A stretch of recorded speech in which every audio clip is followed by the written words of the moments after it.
Hai hai hai. Assalamualaikum warahmatullahi wabarakatuh. Apa kabar anak ibu semuanya? Ibu harap dalam keadaan sehat ya. Hari ini kita akan mempelajari tematik dengan tema 2 yang berjudul Persatuan dalam Perbedaan. Dengan subtema 2, bekerja sama mencapai tujuan dalam pembelajaran pertama. Mari anak-anak ibu kita belajar dengan penuh semangat. Setelah proklamasi kemerdekaan Indonesia 17 Agustus 1945, seharusnya bangsa Indonesia telah merdeka dan terbebas dari segala bentuk penindasan serta penjajahan. Namun kenyataannya tidak demikian. Bangsa Indonesia masih perlu berjuang mempertahankan kemerdekaan Indonesia. Mengapa? Mengapa ya anak-anak? Apa yang terjadi? Nah, mari kita pelajari bersama-sama. Perjuangan mempertahankan kemerdekaan Indonesia. Setelah proklamasi kemerdekaan Indonesia 17 Agustus 1945, bangsa Indonesia ternyata masih terus berjuang mempertahankan kemerdekaan Indonesia dari gangguan bangsa asing yang datang seperti dari pemerintahan Belanda.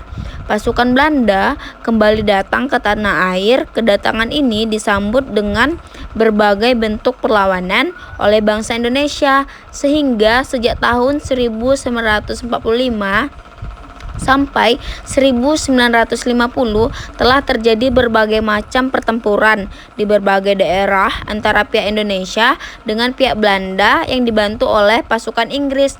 Nah, ini yang terjadi setelah proklamasi kemerdekaan Indonesia. Ternyata perjuangan bangsa Indonesia belum selesai anak-anak, di mana pasukan Belanda dan Inggris datang lagi ke Indonesia. Tetapi bangsa Indonesia tidak tinggal diam. Bangsa Indonesia melakukan perlawanan. Bagaimana perjuangan bangsa Indonesia dalam mempertahankan kemerdekaan di Indonesia di berbagai daerah? Mari kita pelajari. Nah, yang pertama adalah pertempuran Surabaya. Pada tanggal 25 Oktober 1945, tentara sekutu yang dipimpin oleh Brigadir Jenderal Malabi, tanggal 27 sampai 30 Oktober 1945, terjadi kontak senjata antara para pemuda Indonesia dengan pasukan Inggris. Dalam pertempuran ini, pasukan Inggris dapat dipukul mundur. Bahkan, puncak dari pertempuran tersebut adalah terbunuhnya pemimpin pasukan Inggris, yaitu Brigadir Jenderal Malabi. Pada tanggal 9 November 1945, Inggris mengeluarkan ultimatum yang berisi, semua pimpinan dan orang Indonesia yang bersenjata harus melapor dan meletakkan senjatanya di tempat yang ditentukan dan menyerahkan diri dengan mengangkat tangan. Namun, ultimatum tersebut ditolak oleh pihak Indonesia. Pada tanggal 10 November 1945, terjadi pertempuran yang sangat dahsyat. Pasukan Inggris menggempur Surabaya dari darat, laut, dan udara. Peristiwa 10 November ini diperingati sebagai Hari Pahlawan. Nah, itu tadi perjuangan rakyat Surabaya mempertahankan kemerdekaan Indonesia. Berdasarkan teks tadi, anak-anak bisa membuat peta pikiran dengan menggunakan kalimat efektif. Nah, di sini anak ibu semuanya bisa membuat pertanyaan atau kalimat efektif. Apa sih kalimat efektif itu? Nah, kita akan pelajari di sini. Kalimat efektif adalah kalimat yang mengandung gagasan pembicara atau penulis yang terdiri atas kata-kata yang mempunyai unsur SPOK. Apa itu SPOK? S itu adalah subjek, P itu predikat, O itu objek, dan K itu keterangan. Jadi kalimat efektif itu terdiri dari subjek, predikat, objek, dan keterangan. Jadi anak-anak ibu harus tahu kalimat efektif itu terdiri dari kalimat SPOK. Nah, ciri-ciri kalimat efektif yang pertama adalah memiliki unsur penting, yang kedua menggunakan struktur bahasa yang tepat, yang ketiga memenuhi kaidah ejaan yang berlaku, dan yang terakhir adalah menggunakan diksi yang tepat.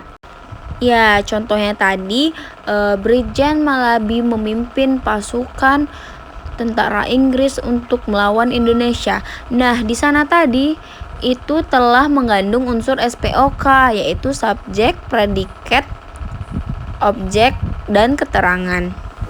Ya, contohnya tadi Brigjen Malabi memimpin pasukan tentara Inggris untuk melawan Indonesia. Nah, di sana tadi itu telah mengandung unsur SPOK, yaitu subjek, predikat, objek, dan keterangan. Perjuangan dalam mempertahankan kemerdekaan Indonesia tidak dapat dilakukan sendiri-sendiri. Sangat diperlukan kerjasama dan persatuan dari seluruh rakyat Indonesia agar cita-cita untuk menjadi bangsa yang bebas dan merdeka dapat tercapai. Nah, jadi anak-anak, Indonesia kan terdiri dari banyak daerah dan masing-masing daerah itu berperang melawan penjajahan. Tetapi mereka tetap bersatu melawan penjajah, di mana kerjasama dan persatuan dari seluruh rakyat Indonesia agar menjadi bangsa yang bebas dan merdeka. Pertempuran Surabaya adalah salah satu dari sekian banyak upaya yang dilakukan oleh bangsa Indonesia dalam mempertahankan kemerdekaan Indonesia. Masih banyak perjuangan lain yang dilakukan di berbagai daerah, misalnya Pertempuran Ambarawa, Pertempuran Medan Area, Bandung Lautan Api, Agresi Militer 1, dan Agresi Militer 2. Tentu saja kita mempelajari pembelajaran ini di pembelajaran selanjutnya. Tahukah kamu bahwa perjuangan dalam mempertahankan kemerdekaan Indonesia dilakukan dengan berbagai strategi yang disesuaikan dengan kondisi daerah masing-masing? Jadi, anak ibu semuanya, karena kondisi setiap daerah itu berbeda-beda, pada zaman dulu, rakyat Indonesia berperang dengan bergerilya. Apa itu gerilya, Bu? Gerilya itu di mana rakyat Indonesia bersembunyi di hutan, lalu mereka tiba-tiba menyerang dengan senjata yang unik, yaitu bambu runcing. Coba kamu bayangin, kita senjatanya bambu runcing, sedangkan penjajah senapan. Tetapi itu semua tidak mematahkan semangat para pahlawan kita sampai akhirnya kita dapat merdeka.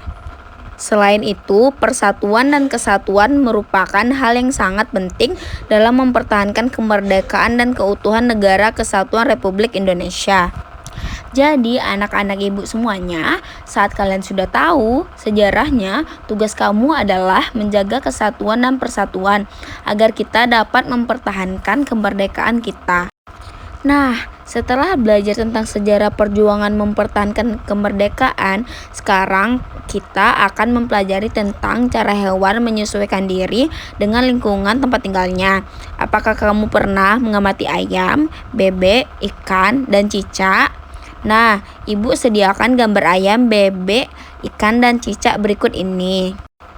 Nah, keempat hewan tersebut memiliki cara menyesuaikan diri dengan lingkungan tempat tinggalnya yang berbeda-beda, yang biasanya disebut dengan adaptasi. Nah, adapun ciri-cirinya adalah yang pertama adalah ayam.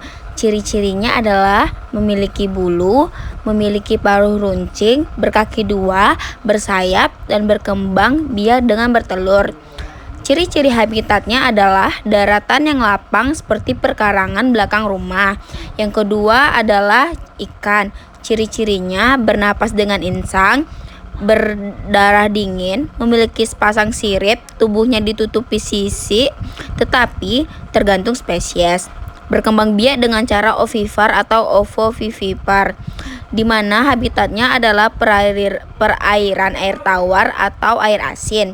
Yang ketiga adalah bebek. Ciri-ciri hewannya adalah bulu yang dilapisi lilin, memiliki paruh berbentuk sudut, kaki yang berselaput, bersayap, dan berkembang biak dengan bertelur. Habitatnya adalah daratan yang becek maupun daerah yang dekat perairan tawar.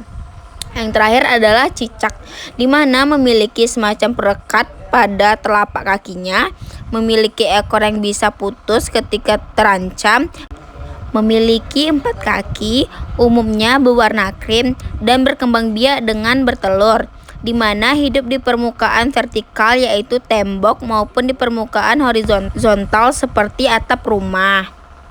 Nah, itu tadi anak-anak, kita telah mengenal ciri-ciri hewan dan habitatnya yang telah Ibu jelaskan tadi.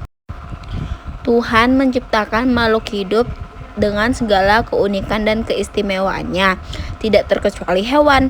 Keunikan dan keistimewaan hewan tersebut kita kenal dengan ciri khusus. Ciri khusus pada hewan tersebut mempunyai hubungan yang erat dengan tempat tinggalnya. Misalnya, ikan memiliki insang untuk bernafas di dalam air, cicak memiliki perekat pada kakinya untuk dapat menempel di dinding, dan bebek memiliki selaput pada kakinya agar dapat berenang di air. Nah, sekarang ada bacaan mengenai bebek. Mari kita baca. Bebek memiliki ciri khusus yang disesuaikan dengan tempat tinggalnya. Bebek hidup di darat, namun untuk mencari makan, bebek biasanya berada di air. Ciri khusus yang dimiliki bebek untuk mencari makan berupa paruh yang agak panjang dan lebar pada bagian ujungnya. Bebek mencari makan di air, seperti kolam, sungai, sawah, atau danau yang dangkal. Bulu bebek dilapisi oleh minyak sehingga tidak basah jika terkena air.